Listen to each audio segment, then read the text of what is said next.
Hello everybody, this is Dr. Aparna from CVSR College of Engineering. Today we are going to study a poem, Bramha, written by Ralph Waldo Emerson. Bramha, as you all know, is a lord that is worshipped in India among the Hindus. They are a trinity, Brahma, Vishnu and Shiva. Brahma is the creator, Vishnu the preserver and Shiva the destroyer. Hindus ardently pray to the forms of Brahma, Vishnu and Maheshwara. Ralph Waldo Emerson has written a poem on Brahma. Born in 1803, Emerson was brought up in Boston, Massachusetts. His ancestors had been in America for 7 generations, dating back to one of the early immigrants from Old to New England. Many of them, including his father, was a clergyman.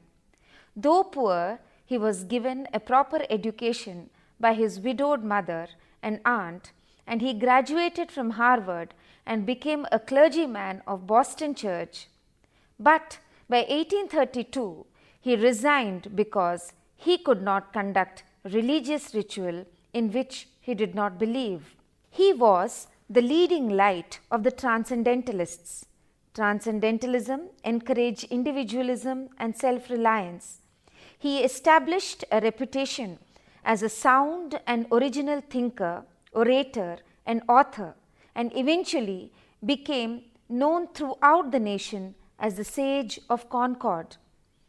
Emerson was brought up amidst poverty, lacked the basic comforts of life, and it was under the presence of toil and want that Emerson realized truth and mutual faith as the greatest ideals of human life.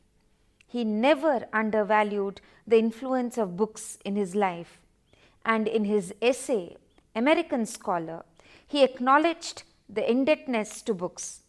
The Bible shaped his mind. Citations from the Bible, direct and oblique, are strewn all over his writings. Nature too influenced Emerson.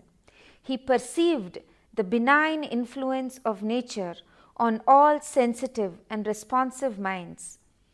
Nature, according to Emerson, did not imply just natural phenomena, but also embraced all the manifestations of human nature and all shades of human relationship. The essays of Emerson, on the whole, are a remarkable evidence of their author's continuous struggle to understand the nature of human life.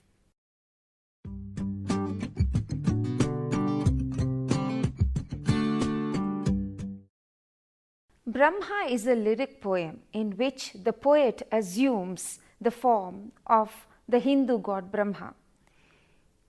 Brahma has many meanings to it. While Emerson was writing this poem, he read the Hindu scriptures, he read the Upanishads, he read the Bhagavad Gita, and from there he got the essence and the idea of writing this poem, Brahma, the god who creates. In Hinduism, Brahma has many meanings. The letters B, R, A, H, M, A can be interpreted in many ways. There are basically 3. Brahma is the god of creation, as I have already said. Then Brahman is the universal soul, the essence of all creation. And Brahmin is actually a caste in Hinduism. In the past, in the Hindu society, people were divided into castes based on their occupational proficiency. So a priest is called as a Brahmin, and his major duty was to perform rituals in the temples. and tell the people about the glory of the Lord. So, in all, Brahma, Brahman and Brahmin are three different words, and this is something that one must understand clearly before studying this poem. Before we get into it, I'll tell this again. Brahma is the God of creation. Brahman is the universal soul, the essence of the universe, the oversoul. Brahmin is the priest who talks about God, who preaches about God. So once we have understood this, we can move on to the poem. Let us see what the poem is all about, and let us read it.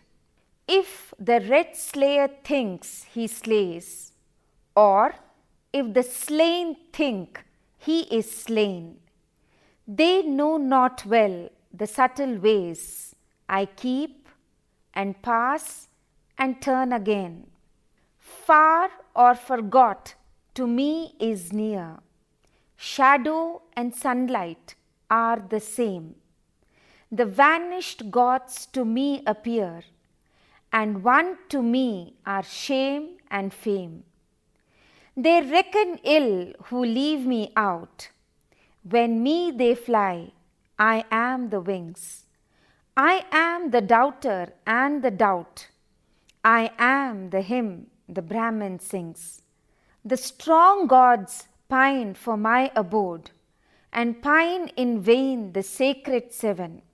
But thou, meek lover of the good, find me and turn thy back on heaven.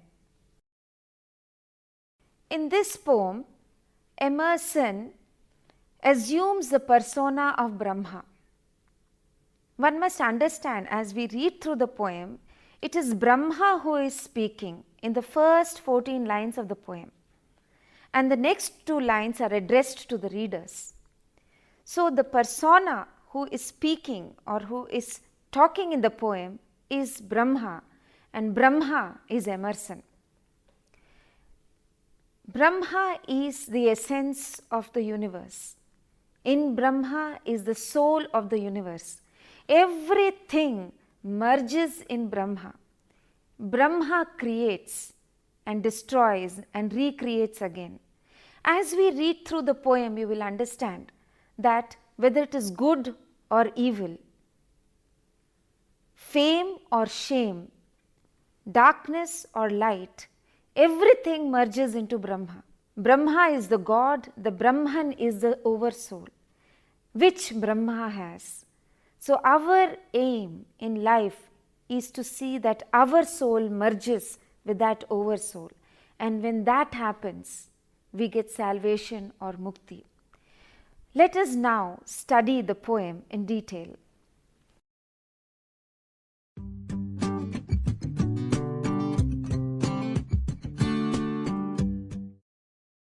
Let us now read the poem in detail. The poem has 16 lines, 4 stanzas each, with a rhyme scheme of AB. Now, the first stanza talks about the red slayer. If the red slayer thinks he slays, or if the slain think he is slain, they know not well the subtle ways I keep and pass and turn again. The Hindu society is divided into castes based on occupational proficiency. If the Brahmins are the priests, the Kshatriyas are the warriors. So the red slayer is a warrior. He is Krishna. He is a Kshatriya. If the red slayer thinks that he has slain and the slain think that they have been slain, then they know not the influence of Brahma. They know not the nuances of Brahma. They know not the subtle ways of the Lord, because it is Brahma who creates, destroys and recreates. It is Brahma who makes people do what they do. People who have read the Bhagavad Gita would understand this concept better, because there the Lord says, it is not you who is the doer, It is me who makes you do the thing. The same way, it is not the red slayer who is slaying. It is Bramha who manifests himself in the red slayer and makes him do it. So for Bramha, everybody is the same and he manifests himself in each and every human being on earth.